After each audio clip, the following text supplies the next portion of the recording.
Los Zúñiga formaron parte de una de las casas nobiliarias más importantes de España y en Plasencia llegaron a convertirse en señores de la ciudad. Fernando, ¿qué tal? Encantado de recibirte, muy bien. Muchísimas gracias porque no me recibes en cualquier sitio, me recibes en lo que hoy es un palacio impresionante, ¿verdad? Es un lugar muy emblemático de la ciudad de Plasencia y concretamente en la zona además también de mucha relevancia para la ciudad, porque aquí se gestó prácticamente la ciudad que fundó Alfonso VIII. Esto estaba en la zona que llamamos La Mota, una de las cotas más altas del casco histórico de Plasencia, y aquí en esta zona estaba también la antigua judería. En la zona de la judería, donde estaba también la cofradía de los judíos, había unas casas que eran solar de los Almaraz, y sobre ese solar se edificó posteriormente con los primeros condes de Plasencia, con Pedro de Zúñiga, este palacio del Marqués de Mirabel, que posteriormente va a tener muchas reformas, sobre todo en la época del Renacimiento. Sí, porque no era tal y como lo vemos ahora. En efecto, casi todo lo que vemos en la actualidad se debe a dos de los duques, a Fadrique y a Luis de Zúñiga, de Ávila y Zúñiga, que son los que hicieron una gran reforma en la época del humanismo, inspirado sobre todo por la cultura renacentista italiana, porque tuvieron contacto con Italia. Que podemos apreciar en este patio, por ejemplo. En efecto, es un patio precioso, un patio de carácter muy clásico.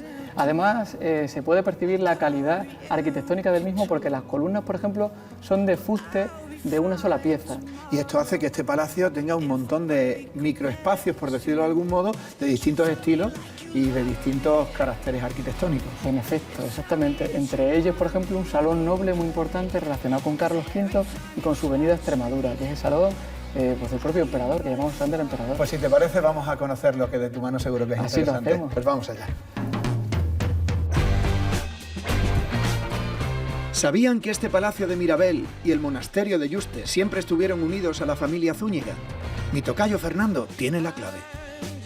Bueno, Fernando, y con todo este lujo que nos rodea, este artesonado, todos estos cuadros y sobre todo el busto que preside este salón, este es el salón de Carlos V.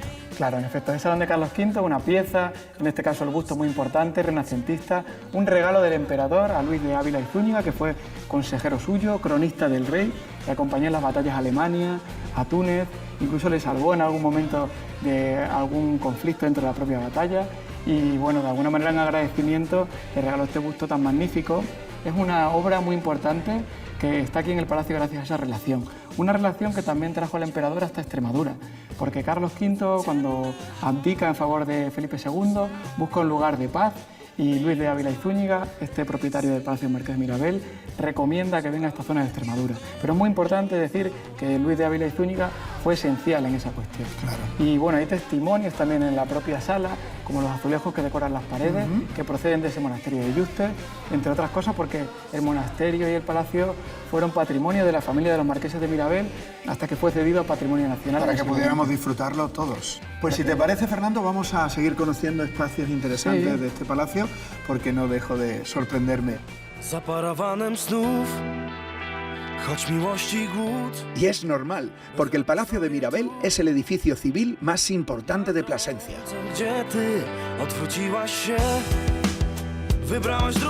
Le vengo dando vueltas todo el camino porque me has dicho que me traías al Pensil. ¿Qué es exactamente el Pensil, Fernando? Pues es un jardín colgante, pero es un espacio que ellos consideraban humanístico, un espacio de encuentro literario, de reflexión, donde se viera que eran personas intelectuales y conectaban directamente con la antigua Roma, en ese aire renacentista que tanto don Luis de Ávila y Zúñiga como don Fadrique quisieron traer a este palacio.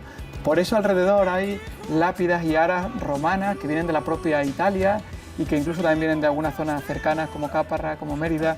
Y bueno, pues este era un lugar, ya digo, de encuentro. Ellos eran una familia muy relacionada con el mundo de la literatura. Uno de los duques, el sexto duque de Zúñiga, el sexto duque de Béjar y de Plasencia, fue el que aparece como mecenas de la primera edición del Quijote, en el año 1605, por ejemplo. Y don Juan de Zúñiga también fue, entre otras personas, el que consiguió que Nebrija hiciera la primera gramática de la lengua castellana. Entonces, de alguna manera, esa vinculación con el mundo de las letras, con el mundo de las artes, bueno, pues les hace ver a ellos que son personas muy cercanas a la cultura. Aquí se darían cita, pues entiendo que la florinata de la cultura placentina, además con unas vistas envidiables y justo a nuestras espaldas está impresionante chimenea de este palacio. Eso es, sí. Tenemos constancia de que este pensil se hizo a partir de 1573, porque en el plano de Luis de Toro todavía no aparece, pero tuvieron en cuenta, por supuesto, como tú has dicho, las vistas a San Nicolás, que bueno, era una plaza importante también en aquel momento, la chimenea que tenemos aquí a las espaldas, que delata que debajo está una gran cocina por el volumen arquitectónico de la chimenea, y bueno, tampoco quiero dejar pasar por alto lo maravilloso que es el suelo que está hecho con piedras, con rollos y cantos, que forman una especie de rosetas que era muy propio de la arquitectura civil y municipal de la población de Plasencia. También se repite en otro palacio, pero que aquí tiene una belleza especialmente destacable. Y como curiosidad, este palacio también conserva el aljibe más antiguo de la ciudad, que se utilizaba en época de sequía para todos los vecinos de Plasencia. Bueno, y aunque mínimamente he conocido de tu mano el Palacio de Mirabel por dentro, pero ahora también fuera hay muchos apuntes, muchos sitios concretos interesantes dentro de la historia de este palacio, ¿verdad? Estamos en la zona justo de la judería vieja. Esto era la zona de la cofradía de los judíos y las casas de Diego de Jerez, que son, bueno, el mentor de Juan de Zúñiga y el que cede parte de las casas para hacer el Palacio Marqués de Mirabel. Y en esta plaza, que está justo delante del Palacio de Mirabel, a finales del siglo XV y principios del XVI, se encontraba la casa del deán. El deán era el confidente de Leonor de Pimentel y tenía mucha influencia en el Vaticano. De ahí que le permitieran hacerse su casa en este lugar tan emblemático. De manera que la fachada que vemos aquí ahora es una fachada que se hizo en el Renacimiento. La principal estaba dentro, que tiene un arco con los riñones rebajados y otro arco ojival un poco al interior.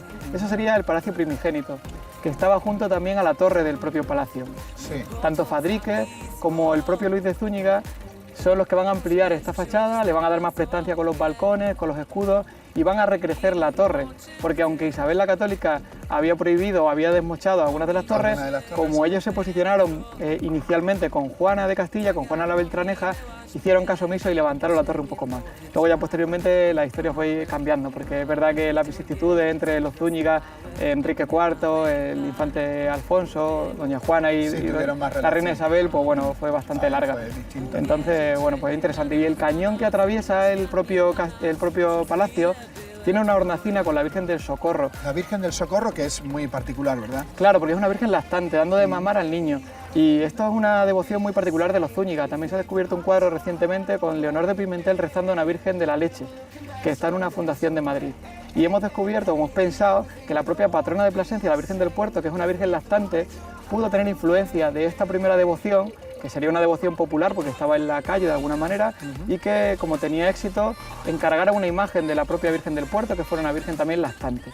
De manera que esta imagen pues tiene mucha importancia también para los placentinos. Si seguimos andando por ese cañón y miramos hacia arriba, nos asombramos con un balcón. Es un balcón fenomenal que hicieron también Fadrique y su mujer durante el tiempo del Renacimiento, donde está fechado en 1550 y pone además "todo pasa". No solo todo pasa por el cañón del Palacio del Marqués, sino también lo efímero de la vida, una reflexión un poco renacentista. Fíjate si pasa todo, que incluso se han rodado ahí series, la serie Romeo y Julieta, ¿no? Que tanto dio que hablar en su momento aquí en Plasencia. Se hizo de espacio de Verona, casi que Plasencia se convirtió en una ciudad renacentista italiana durante unos días y allí pues se dieron un beso a Romeo y Julieta y bueno, por aquí estuvo la productora americana durante varios días rodando pues en un espacio bueno, emblemático que podía hacer incluso de ciudad italiana, ¿no? Yo te voy a dejar aquí, Fernando, agradeciéndote que me hayas acompañado y conocer de tu mano este inmenso espacio que para Plasencia es tan importante. Pues muchas gracias por la visita. Un placer. Encantado, Fernando. Muchas gracias. Hasta luego.